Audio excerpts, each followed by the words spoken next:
Today I wanted to talk about a very special project I did last year. Making my very first plush. If you don't recognize this character, this is an original character of mine called Space Bunny.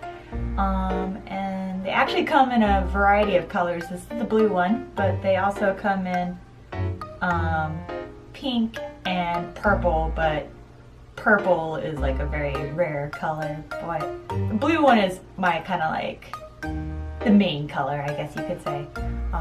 I mean, just to be clear, I mean the plush, I only have it in blue. I don't actually have it in pink and purple. But yeah, they're essentially aliens. They got a little heart antenna, got the aforementioned stripes, and little floaty feet that are detachable from their bodies, although couldn't really do that for a plush, but in their original design they have like little floaty feet because they're super alien and spacey. I came up with this design I think around 2013, so yeah, like 6 years ago. Holy crap.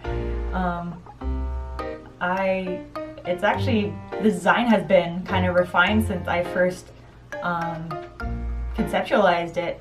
I know back then like the ears were like way skinnier and longer, and the antenna had more of like a stick on it that like stuck out.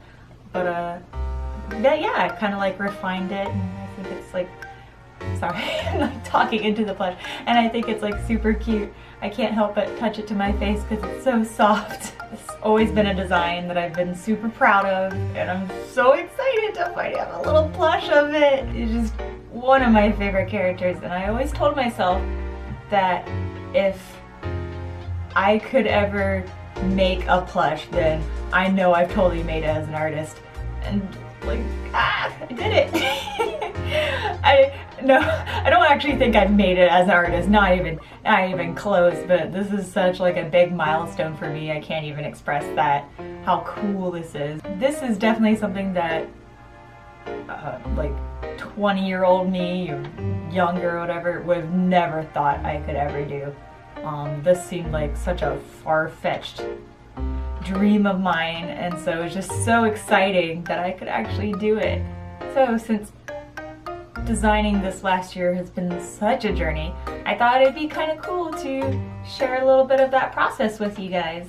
Well, first I should probably clarify that I did not make this by hand by myself.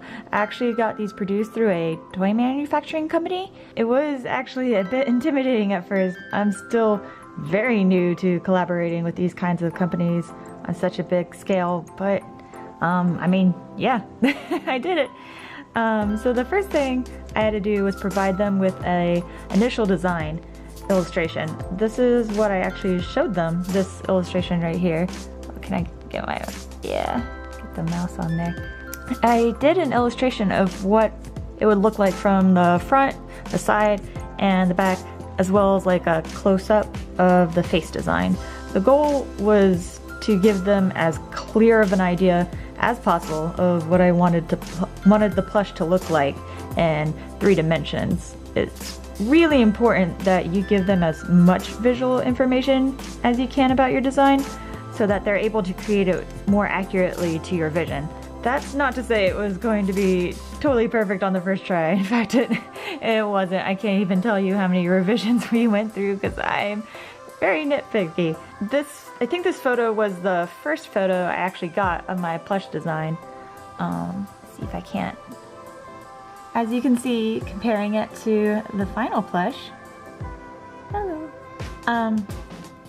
It's a bit different, as you can kind of see. Here's the final plush again. I'm sorry, I don't have a lot of room here. And this was the initial prototype. In this prototype, its ears were just too long and skinny, and they kind of like went out an angle, and I wanted them to go more upright. The heart looked like it was made out of felt. I actually have no idea what it was made out of, but it looked like felt when I wanted something a bit more three-dimensional. And you can barely see this, as you see on the final design, the bun has like 2 stripes, but on this initial one, you only really see the 1 stripe. There is a second one, but it's like way down here, and you can't see it in a like sitting position. The face was fine. The reason why it kind of looks the way it does is just that they were trying to focus on the body shape first before they started doing the embroidery work on the face. And then this next photo here was actually my corrections I sent back to them. Actually, this here was what I sent back to them. I guess this was my initial draft, but this is what I ended up sending back to them.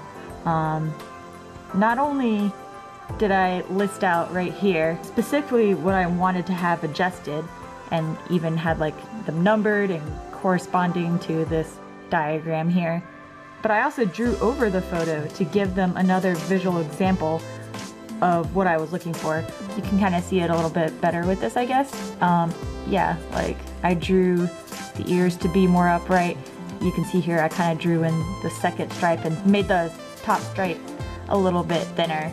I moved the feet around, like, so yeah, I actually legitimately drew on top of this thing. For this entire process, I was communicating to them through emails, never face to face, so it was absolutely vital to be as clear as possible with your revisions. And I thought it would be best to give them written revisions like this as well as the visual ones. And just as a side note here, sorry friend, I don't know if you can tell, but I'm actually a very timid person. I don't like creating a fuss at all, and I tend to avoid any sort of conflict if I feel like I'm going to be inconveniencing people. I remember going through this process actually and talking to my friend and being like, you know, this design, it's close to what I want, but it's not really what I want, and this doesn't look quite right to me, but oh, they're gonna think that I'm way too nitpicky if I send back this long list of revisions, and they're gonna think I'm too difficult to work with and just hate me and just, oh, this is gonna be terrible. And my friend had to pretty much hammer into my brain that in this interaction, I am a paying customer. Yes, we are working on a design process together, but in the end, I am a paying customer and I shouldn't be afraid to speak up if I feel like something isn't turning out the way that I want to. Of course, you want to be as absolutely respectful in all your communication, and I personally kept thanking them and telling them how excited I was like every second I got. But you shouldn't be afraid of making your thoughts heard and communicating what you want. That was a lesson I really had to learn here, because like I said, we went through so many revisions. Yeah, this back and forth of giving them my revision and then getting the photo of the revised plush and then me giving another set of revisions. God, I can't even tell you how many times we went back and forth on this. I think the whole process for this, for just the revisions part, was about 3 months. I mean, some of that time was just like I was a little slow to give feedback because just I have a hard time finding the time. And I think the entire process in its totality took nearly 10 months, I think. This included production time and all the logistics we had to get through before starting the design phase. It was most definitely my biggest project of 2018, and I don't know, one of the biggest projects I've ever taken on ever. And I have to say that I'm pretty happy with how things turned out. It's kind of wild to think one of my biggest art dreams came true. I'm hoping that maybe in the future I can design more plush, but we'll see how this little guy does first. So yeah, that's about it for the process. It wasn't particularly like difficult, just very tedious, lots of patience on both ends, I'm sure. But yeah, if you are interested in one of these adorable little buns, they are available in my Etsy shop, and there will be a link provided in the video description below that will go to my Etsy shop. And there is also an option to get a bundle that includes this little enamel pin that I had designed specifically to be released with this bunny. The little glittery enamel pin, and if you get it with the bun plush, it's actually at a discount. You can buy this separately, but it is cheaper if you get it with the plush. So that's kind of cool. So yeah, I hope you guys check it out. And just, I don't know, thank you guys for supporting me for this long, because honestly, like, I would have never even tried to make a plush if it weren't for your guys' support. So thank you so much for that. And that's it for today. See you next time, friends.